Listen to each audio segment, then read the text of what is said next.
नमस्कार। आज है 6 जून, दिन शुक्रवार। देश दुनिया की खबरों के लिए आप सुन रहे हैं द लेंस का न्यूज पॉडकास्ट राउंड अप। मेरा नाम है सुदेशना रुहान। बैंक लोन लेने वाले ग्राहकों के लिए अच्छी खबर है। अब उनकी EMI और भी कम हो जाएगी क्योंकि RBI ने लगातार तीसरी बार रेपो रेट में कटौती की है और इसे 50 बेसिस पॉइंट घटा दिया है। इस ताज़ा कटौती के बाद अब रेपो रेट 6% से नीचे 5.5 पर आ गया है। पिछली 2 बैठकों में भी ब्याज दरें 25-25 बेसिस पॉइंट घटाई गई थी। इस फैसले से होम लोन, ऑटो लोन और दूसरे कर्ज सस्ते हो सकते हैं। RBI गवर्नर संजय मल्होत्रा ने बताया कि ये निर्णय मुद्रास्फीति को नियंत्रित करने और आर्थिक स्थिरता बनाए रखने के लिए लिया गया है। इस बार की बैठक में GDP वृद्धि और मुद्रास्फीति के अनुमानों पर भी चर्चा हुई।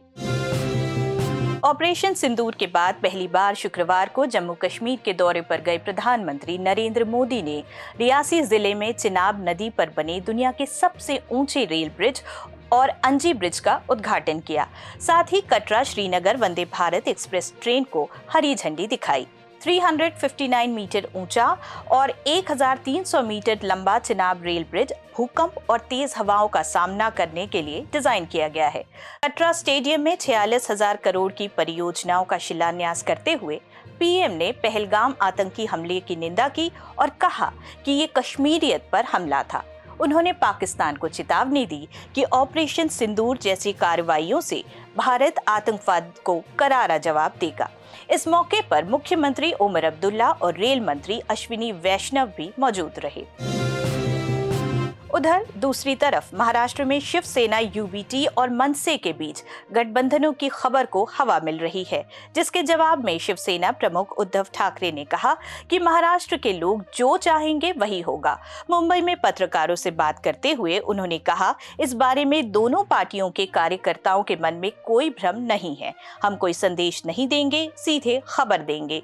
उद्धव ठाकरे के इस बयान के बाद महाराष्ट्र का सियासी पारा एक बार फिर से चढ़ गया है। बेंगलुरु के चिन्नास्वामी स्टेडियम के बाहर हुई भगदड़ में RCBA, KSCA और इवेंट कंपनी के खिलाफ FIR के बाद 11 पुलिस अफसरों पर निलंबन की गाज गिरी है। मुख्यमंत्री सिद्धारमैया ने पुलिस आयुक्त B दयानंद सहित अन्य अधिकारियों के निलंबन पर कहा कि प्रथम दृष्टया जिम्मेदारी न निभाने वालों के खिलाफ कार्रवाई की गई है।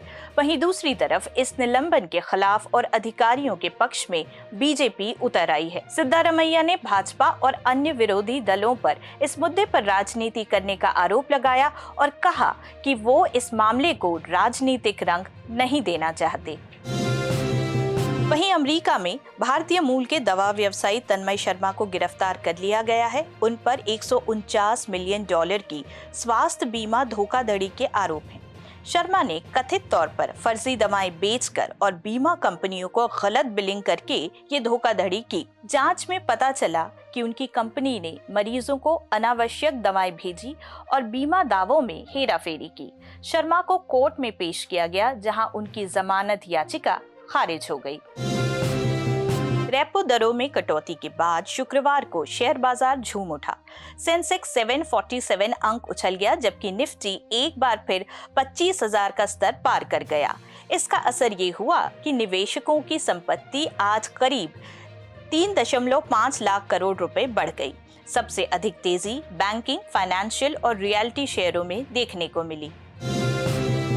एलॉन मस्क की कंपनी स्टारलिंक को भारत में सैटेलाइट इंटरनेट सेवा शुरू करने का लाइसेंस मिल गया है।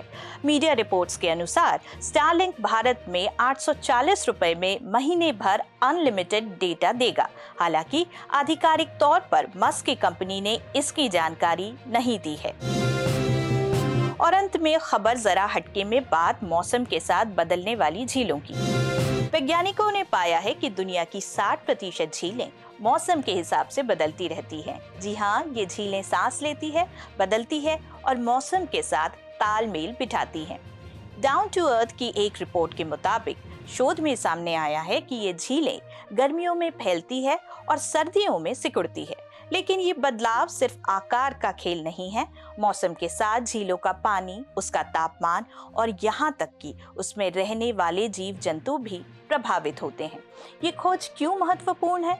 क्योंकि झील न सिर्फ पानी का स्रोत है, बल्कि ये हमारी जलवायु, पर्यावरण और जैव विविधता को भी संतुलित रखती हैं।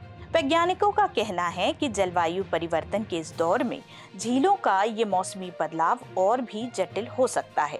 अगर तापमान बढ़ता रहा तो कई झीलें सूख सकती है या उनका स्वरूप बदल सकता है। ये चेतावनी है कि हमें अपनी झीलों को बचाने के लिए और सजग होना होगा। तो अगली बार जब आप किसी झील के किनारे बैठें तो याद रखिएगा, वो सिर्फ पानी का एक गड्ढा नहीं, बल्कि प्रकृति का एक जीवंत हिस्सा है जो मौसम के साथ थिरकता है।